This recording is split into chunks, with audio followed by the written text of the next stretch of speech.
I'm Jeremy Noel. I am in The Lion King on Broadway, and I am in the ensemble, and I am an understudy Simba. I'm Cherie Rosen. I'm the musical director of The Lion King on Broadway. My name is Lindiwe Dlamini. I've been with The Lion King on Broadway for 28 years now. My name is Antonia Gianino. I am the production stage manager of The Lion King, and I have been here for 20 years. My name is Stephen Taylor, and I play Mufasa, and I joined The Lion King in 2005.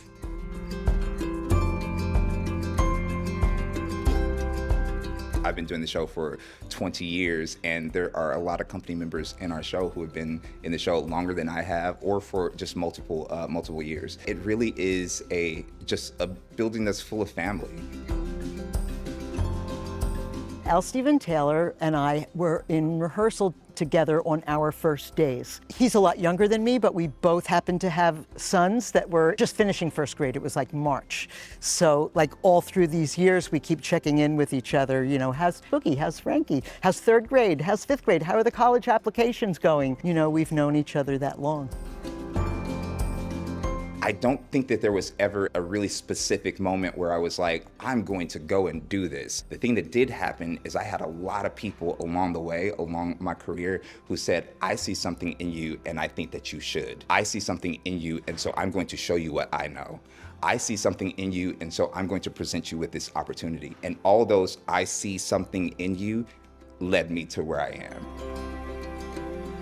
When Stephen Taylor came into the show, he was part of the cast. He was the ensemble.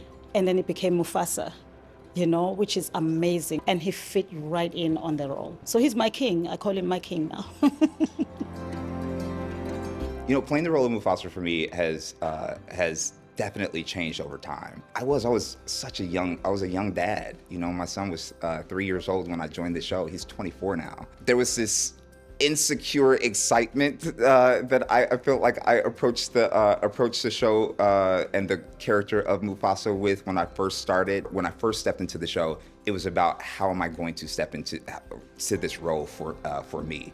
Now it's about how do I show up for other people every day. One of my favorite things to do is do the stage door.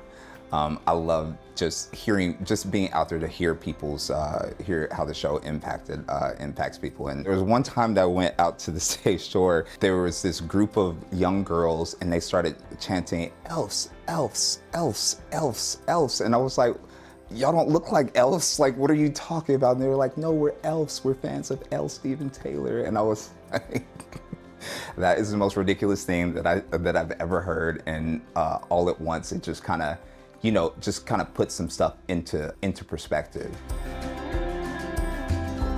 So I have this thing with Stephen. I remember hearing his voice the first time, and I was like, oh my gosh, that voice. It is such a fatherly voice. It is such a just comforting voice. Stephen was so supportive. I feel like I'll be an old man sitting on my couch before I come to understand exactly what my contributions to the show have led to. I know that is something that I've led with, is trying to just leave the company better than how I found it. If anything that I contribute to the show impacts other people in the way that the show has impacted me, then I feel like that's enough.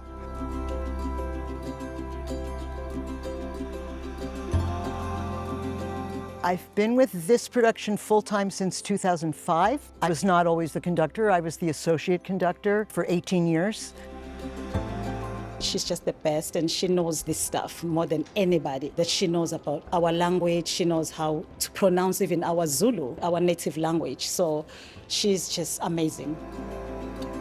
I had a love of languages and music and basketball, and I did a lot of things, but one time I got involved with the show. I was in the show, but the pianist didn't show up one day, and so I said I could fudge my way through today. And then as a result of that, somebody asked me, you know, the next semester, would you musical direct, you know, a show? So I did that, and it was like the light bulb went off in my head.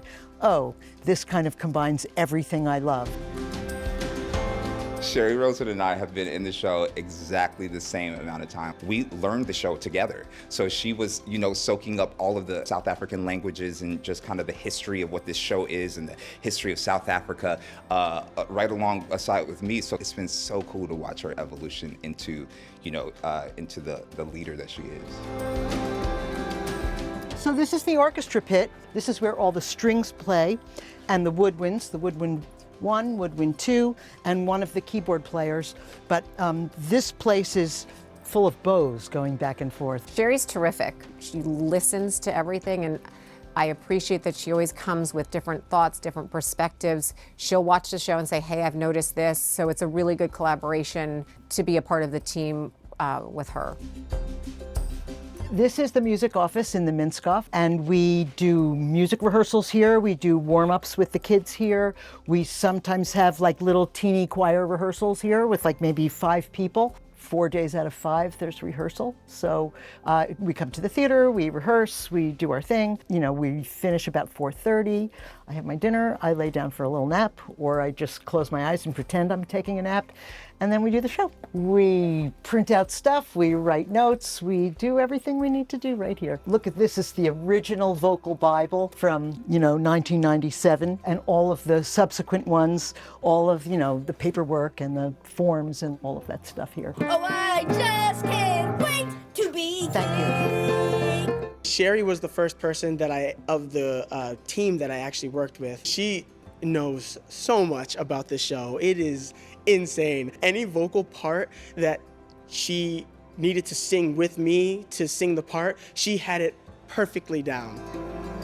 Ron Kunene was in the original company. He was in the original movie of The Lion King, one of the singers. He was in charge of teaching all the South African languages to the Americans.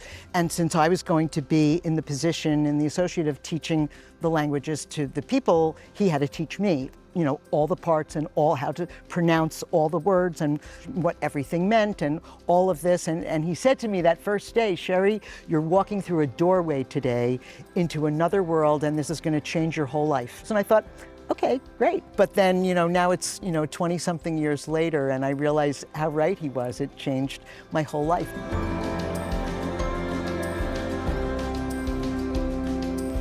At the end of August, I made my Broadway debut, and that was in my ensemble track. I was just trying to be so present and so just here with everybody, and also here with myself. This is my Broadway debut. It's a very special moment. It feels like Jeremy fits right in because, of his spirit.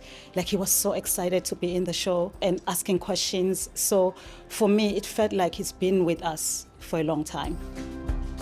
I was on the national tour for The Lion King, and I got the Broadway job for The Lion King on tour. I was in the dressing room, I was sitting at my laptop, I was working on one of my good friend's songs. I was going through the music, I was listening to it, I was like, oh, this is really dope. And I'm vibing, it's whatever, and then I open my phone and I'm like, oh, okay. I'm looking at this message like, oh my gosh, everything happening all at once. The song that I was working on for my friend is called Hang Time, and it's just about time and time passing and, who you do things for and why you do things and how special that is to you. And it was just so crazy to be working on that and thinking about the amount of time that I had put into the show, and then for that to come up at that exact moment that I was working on that song, it was like, it was really meant to be. I love Jeremy. It's been really cool to have his energy in the building. He's constantly singing musicals. He writes music, so it's like he's constantly singing, singing songs, and that's the kind of energy that you want in the building, right? So I actually didn't start with musical theater. I started playing instruments. So I played violin, I played piano, I played percussion, drum set. Being with an ensemble with instruments, to me was I was like, oh, this is my comfortable spot. But I did get bit by the singing bug. So then I started singing, got a voice teacher. I remember being in my high school career day class, and me saying, You know, I'm gonna be on Broadway. I'm gonna do a tour. And I remember my teacher was like, well, could you be more specific about what you might want to do? And I was like, honestly, I would love to be in The Lion King. And I would love to do Simba in The Lion King. Jeremy is not a total newcomer because Jeremy was on the tour. When we have somebody that comes to us from another company, it's sort of like their family already. And he's been such a wonderful breath of fresh air in our company. It's great when we get new people. I think about my family. I think about my mom and dad.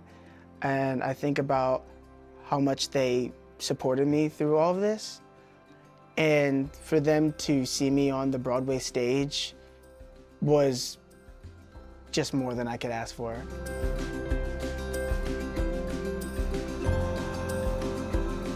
It's been like more than 10,000 shows. I'm a sole original cast member of The Lion King on Broadway. It feels unreal, but at the same time, I don't feel like it's been 10,000 shows. You know, I don't know how to explain it, but it doesn't feel like it. Lindiwe is sort of the person that keeps us all grounded because she's been through every up and down and every change, and we're doing it this way, no, we're doing it that way. And she's the one that says, okay, we can do it. She's the one that just keeps everybody like on an even keel. It's okay. When I found out about the role I got a call that I was accepted. And then, you know, of course, I was so excited because it came right when I was just almost giving up on trying to find a show that I can fit in, you know, get the part. I was getting ready to go back home in South Africa, and then the show came. Immediately, I got a call that, you know, they're doing The Lion King. First, I was like, what? The cartoons? What are we going to do with the, you know, cartoons? How are we going to do the show like that?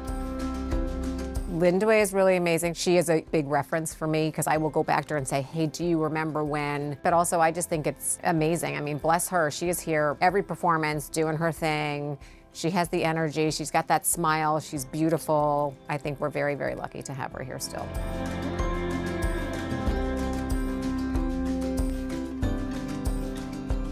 Oh, it's one of those things like memories coming back, how we started, and everything we did was in this space. We did our rehearsals for music, dancing, and then even our costumes, we were trying them on here, thinking about all those people we were here with and just putting this thing together. Lindiwe is, I feel like, the closest thing that we have to a matriarch in the show. Having her, you know, here to tell the stories of like what it was actually like bringing this show to life has been kind of an invaluable part of my process. The memory for me is when we started hearing Heather singing the song. Like every day we were in tears. We had a room where we rehearsed just the singers. And then another room is just the dancers. And then everybody who was the principal roles, they were in their own room. So every time, you know, something is going on, they will get us to come so we can experience it while it was being developed.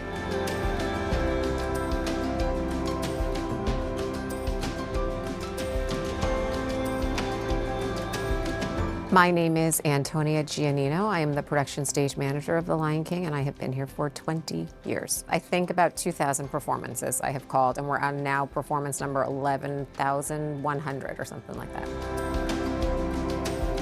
Antonia Gianino, our stage manager, our PSM, she's unflappable. She's able to kind of see ahead of little obstacles or little things that, you know, might be like a potential difficulty and say like, I'm seeing this, and like she's looking ahead on the horizon and troubleshooting before it even is on my radar. She's just the perfect person in that position. So we just finished a rehearsal. We still rehearse quite a bit here at The Lion King. We just finished putting in a new male singer swing. We're still rehearsing. You can hear the music out on stage. Our dancers are working very hard, working on some contingencies in the confrontation. And we are now backstage, stage right. Usually this area is filled with people during the show. A lot of offstage singing happens here. It's the main dressing area that's here for the male and female ensemble members. Part of our job here as stage managers is to make sure everything gets put back where it needs to be, everyone is safe and alert and paying attention. This is a monster of a show. You know, it's like one of the biggest shows on Broadway and in the history of Broadway.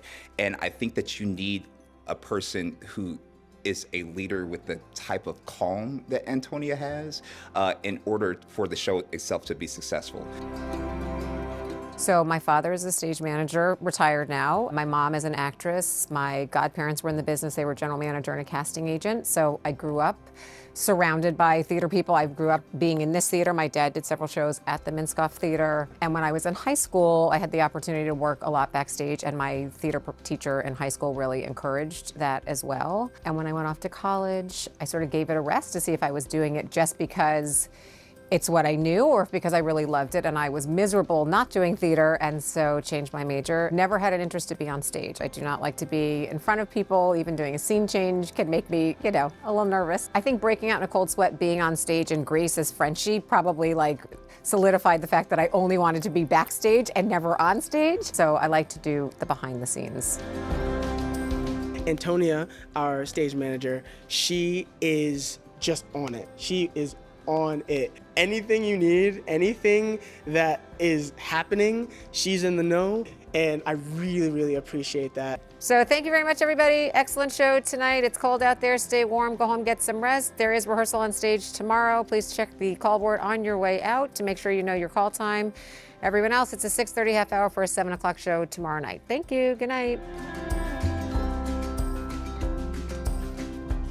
The Lion King endures because it's a timeless story about community and family and stages of grief and survival and the meaning of finding your place where you fit in the world and where you belong. As people see this show, they really do see themselves reflected in the show. I think everybody can relate to what Simba's journey is. Everybody's been a Nala, you know, at some point in their life where maybe they've had to shoulder the responsibility of something that they weren't quite prepared to do, but then they overcame and stepped into it anyway. There's Mufasa in, you know, everybody at some point, right? I think that is the reason why this show has had such longevity, is because it is the ultimate human experience. It's great for adults. I think it's great for kids. I think it's great for people who are visiting this country. I think this story is one that's very familiar to everybody. The costumes, the cleanness sometimes of the stage, of the set, just having the rock or just the painted floor with jungle borders, and how the actors make a lot of the scenery. I have brought my kids now. I would assume my kids will bring their kids. I also just think it's a tradition, and it's always going to be something that generation after generation is interested in going to see. There are people who come in here as kids and then they bring their kids in the show. I've met people like that where they came in as teenagers and now they brought in their family and wives, you know. So I think the show is really for everybody. No matter where I went in the United States, the reaction was the same, no matter the age of the person. When that elephant comes down the aisle and Circle of Life starts, the faces of the people in the audience, it brings me to tears, honestly. Seeing people crying, watching the show, seeing people with their mouths wide open, like, I can't believe this is happening. And with all the technology and things that we have these days, just seeing a puppet come down the aisle is enough to make somebody feel so just joyful, so just happy. I just think that's really amazing. And being able to witness that every day is just truly special.